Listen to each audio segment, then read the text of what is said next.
ഡയറക്ഷനൊക്കെ എല്ലാം നല്ല ഓക്കെയാണ്.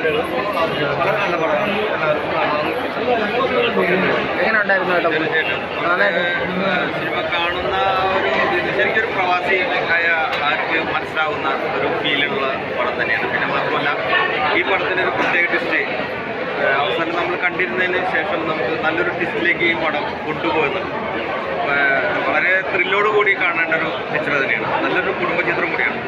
ഏറ്റവും നല്ല ഡയറക്ഷനൊക്കെ വളരെ നന്നായിട്ട് എല്ലാം നന്നായിട്ട് ക്യാമറ എല്ലാം നന്നായിട്ട് കുടുംബ പ്രേക്ഷകരുടെ ഇഷ്ടം ഏകദേശം ഒരു ഫാമിലി എൻ്റർടൈനറാണ്. ഫാമിലി കണ്ടൻ്റൊക്കെ ഇട്ടത്. ഡയറക്ഷൻ ടീമൊക്കെ അവർ വേറെ തരം പാറ്റേൺ തന്നെയാണ് ഇത് ചെയ്തേക്കുന്നത്. ഇപ്പോൾ ഓവറോൾ ഇഷ്ടമായി കണ്ടിരിക്കാം.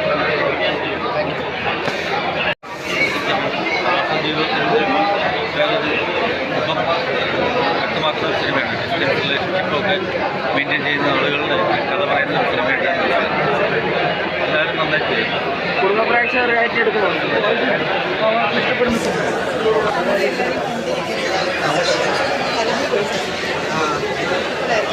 എങ്ങനെ ഉണ്ടായിരുന്നു?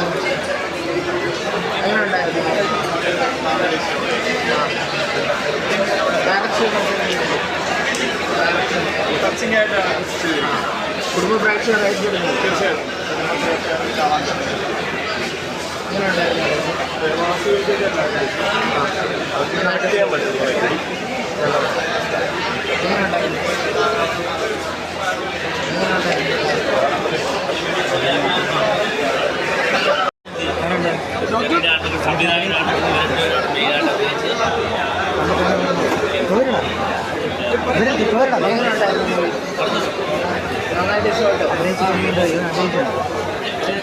ആക്ടിങ്ങും ഡയലോഗെല്ലാം അടിപൊളി.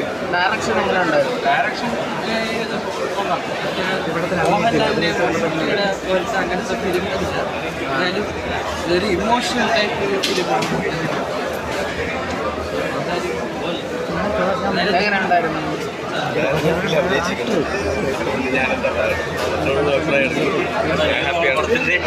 ഞാൻ ഹാപ്പിയാണ്. ഭയങ്കര സന്തോഷമുണ്ട്. എങ്ങനെയാണ് അഭിനയിച്ചപ്പോൾ അഭിപ്രായം? അഭിനയിച്ചപ്പം നല്ല എൻജോയ് ചെയ്ത് അഭിനയിച്ചു. ഹാപ്പിയാണ് വളരെ ഹാപ്പിയാണ്. ആദ്യ പടമാണോ? അല്ല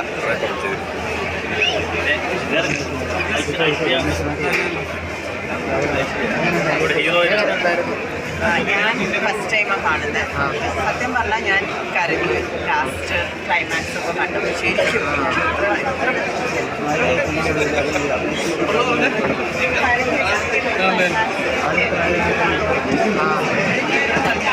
ആദ്യത്തെ സിനിമയാണോ? മൂന്നാമത്തെ പടം. അപ്പോൾ അഭിനയിച്ചപ്പോൾ ആ ഒരു എക്സ്പീരിയൻസ് നല്ല എക്സ്പീരിയൻസ് ആയിരുന്നു. പിന്നെ എൻ്റെ കോ ആക്ടർ ഡോക്ടറല്ലേ അടിപൊളിയായിട്ട്. അപ്പോൾ അതിപ്പോൾ സ്ക്രീനിൽ കണ്ടപ്പോൾ അതാണ് ഞാൻ പറഞ്ഞത്. ഞാൻ ഇവരൊക്കെ പിന്നെയും കണ്ടിട്ടുണ്ടായിരുന്നു. അപ്പോൾ ഞാൻ ഫസ്റ്റ് ടൈമാണ് കാണുന്നത്. ഭയങ്കരമായിട്ട് അടിപൊളിയായിട്ട് വന്നിട്ടുണ്ടായിരുന്നു. ക്ലൈമാക്സ് ശരിക്കും കണ്ടു. ഞാൻ എല്ലാവരും കാണും. ചെറിയ പണം വെച്ചിട്ട് വിട്ട് കളയരുത്. എല്ലാവരും തിയേറ്ററിൽ തന്നെ പോയിട്ട് കാണും. എന്തായാലും എനിക്ക് നഷ്ടം വരില്ല.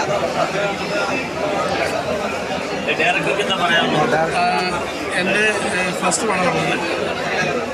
ആക്ച്വലി ഐശ്വര്യയും ഡോക്ടർ സുരേഷും വളരെ നന്നായിട്ട് പെർഫോം ചെയ്തിരിക്കുന്ന ഒരു സിനിമയാണിത്. ഞാനൊരു പ്രത്യേകമായിട്ട് തന്നെ അഭിനന്ദിക്കുകയാണ് അവരുടെ പെർഫോമൻസിൽ. അതുകൂടാതെ തന്നെ എൻ്റെ സെലക്ഷൻ ഒട്ടും മോശമായിട്ടില്ല എന്നാണ് എനിക്ക് ഈ സിനിമ അതിൻ്റെ എഡിറ്റിംഗ് സമയത്ത് തന്നെ എനിക്ക് മനസ്സിലായിരുന്നു. എൻ്റെ സെലക്ഷൻ ഒട്ടും മോശമായിട്ടില്ല. ഇത് വളരെ ക്രിട്ടിക്കലായിട്ടുള്ളതും വളരെ സൊഫിസ്റ്റിക്കേറ്റഡ് ആയിട്ടുള്ളതും എന്നാൽ പറഞ്ഞു വയ്ക്കാൻ ബുദ്ധിമുട്ടായിട്ടുള്ളൊരു സബ്ജക്റ്റാണ്. ആരും ഇതുവരെ പറഞ്ഞിട്ടില്ലാത്തൊരു സബ്ജക്റ്റാണ്.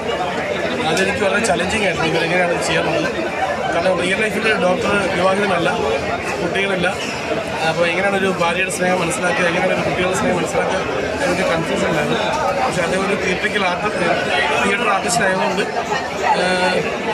ഫസ്റ്റ് 1-2 ദിവസങ്ങളൊക്കെ നമുക്ക് മനസ്സിലായി പുള്ളിക്കത് കൈകാര്യം ചെയ്യാൻ പറ്റും. വളരെ വൃത്തിയായിട്ട് ഇവർ രണ്ടുപേരും ചെയ്തു വെച്ചിട്ടുണ്ട്. പിന്നെ കുട്ടികളാണെങ്കിലും ഇവരാണെങ്കിലും ഇവനാണെങ്കിലും ഒക്കെ ഇവരെ നന്നായിട്ട് സപ്പോർട്ട് ചെയ്തു. നല്ലൊരു എക്സ്പീരിയൻസ് ആയിരുന്നു ഈ മൂവി. നിങ്ങൾക്കിതൊരു എൻ്റെ ഒരു ഫസ്റ്റ് മൂവിയാണെന്ന് തോന്നില്ല. അതുപോലെ മേക്കിങ് അത്രയും നന്നായിട്ട് മേക്ക് ചെയ്തിട്ടുണ്ട്. അത് ചിത്രാഞ്ജലി സ്റ്റുഡിയോ ഒരുപാട് വേണ്ടി നമ്മളെ സഹായിച്ചിട്ടുണ്ട്. എല്ലാ ടെക്നീഷ്യൻസും വളരെ ഉന്നതമായിട്ടുള്ള എക്സ്പീരിയൻസ് ഉള്ള ആളുകളാണ്. അതുകൊണ്ട് എനിക്കത് വളരെ ഉപകാരപ്രദമായി വന്നു. സിനിമ നിങ്ങൾ കാണണം.